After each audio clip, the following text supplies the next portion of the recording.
தேமுதிக பொதுச் செயலாளர் பிரேமலதாவை சென்னை விருகம்பாக்கத்தில் உள்ள அவரது வீட்டில் சந்தித்தார் தவேக தலைவர் விஜய். செய்தியாளர் யுவராஜ் இணைப்பில் இருக்கிறார். யுவராஜ், வணக்கம். தேமுதிக பொதுச் செயலாளர் பிரேமலதாவுடன் நடிகர் விஜய் சந்திப்பு, விவரங்களை சொல்லுங்கள். வணக்கம்.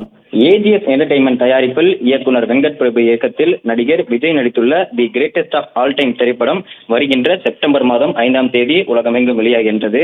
இந்நிலையில் இந்த திரைப்படத்தில் மறைந்த தேமுதிக தலைவர் விஜயகாந்தை ஏஐ தொழில்நுட்பத்தின் உதவியுடன் நடிக்க வைத்துள்ளதாக அவ்வப்போது தகவல் வெளியாக வந்த நிலையில் சமீபத்தில் நடந்த செய்தியாளர் சந்திப்பில் இயக்குனர் வெங்கட் பிரபுவும் இது தொடர்பாக இதை உறுதி செய்திருந்தார். அதாவது ஏஐ தொழில்நுட்ப உதவியுடன் நடிகர் விஜயகாந்த் அவர்களும் இந்த திரைப்படத்தில் நடித்துள்ளதாக அவர் தெரிவித்திருந்தார். இந்நிலையில் வருகின்ற ஆகஸ்ட் 22ஆம் தேதி தவேக கட்சியின் கொடி அறிமுகம் செய்ய உள்ள நிலையில் தற்போது இன்று அதற்கான ஒத்திகை நிகழ்ச்சியானது நடைபெற்றது. இந்நிலையில் அந்த ஒத்திகை கொடியேற்ற நிகழ்ச்சி முடிந்த கையுடன் சென்னை விருகம்பாக்கத்தில் உள்ள தேமுதிக தலைவர் விஜயகாந்தின் இல்லத்துக்கு சென்று அவருடைய குடும்பத்தினரான பிரேமலதா விஜயகாந்தை சந்தித்து மரியாதை நிமித்தமாக நன்றி தெரிவித்திருக்கின்றார். அதற்கான காரணம் என்னவென்றால், அதாவது இந்த தி கோட் திரைப்படத்தில் மறைந்த விஜயகாந்த் அவர்களின் ஏஐ தொழில்நுட்பத்தை உதவியுடன் நடிக்க வைத்துள்ள நிலையில் அதற்கு நன்றி தெரிவிக்கும் விதமாக அவரது இல்லத்தில் மரியாதை நிமித்தமாக படக்குழுவினர் சந்தித்துள்ளனர்.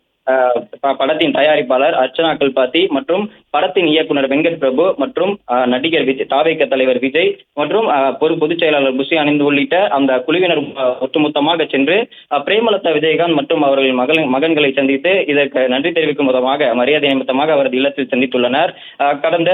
அதாவது ஆரம்ப காலகட்டத்தில், அதாவது நடிகர் விஜயின் ஆரம்ப காலகட்டத்தில் அவருடைய திரைத்துறைக்கு மிகவும் உதவியாக இருந்த விஜயகாந்த் அவர்களுக்கு நன்றி தெரிவிக்கும் விதமாக அவ்வப்போது இதனை வெளிப்படுத்தி வந்தார் நடிகர் விஜய். இந்நிலையில் இவர் மறைந்த செய்தியை கேட்டவுடனே மறைந்த விஜயகாந்த் அவர்களை மீண்டும் தொழில்நுட்பத்துடன் கொண்டு வர வேண்டும் என்ற ஒரு எண்ணத்தில் தி கோட் திரைப்படத்தில் அவரை கொண்டு வருவதற்கான அந்த காரணத்துடன் செயல்பட்டு ஏஐ தொழில்நுட்பத்தின் உதவியுடன் விஜயகாந்த் அவர்களை நடிக்க வைப்பதற்கான அந்த முயற்சிகள் எடுக்கப்பட்டு வந்தது. அந்த தகவல்களும் வெளியாகிய நிலையில் சமீபத்தில் இதற்கான அதிகாரப்பூர்வமான ஒரு உறுதி செய்யப்பட்ட நிலையில் அதற்கு மரியாதை நிமித்தம் திரைப்படம் வெளியாக இருக்க இன்னும் 20 நாட்களே உள்ள நிலையில் அதற்கு நன்றி தெரிவிக்கும் விதமாக மரியாதை நிமித்தமாக சென்னை விருகம்பாக்கத்தில் உள்ள விஜயகாந்த் அவர்களின் இல்லத்திற்கு சென்று பிரேமலதா விஜயகாந்த் அவர்களுக்கு நடிகர் விஜய் மற்றும் படக்குழு நன்றி தெரிவித்துள்ளனர்.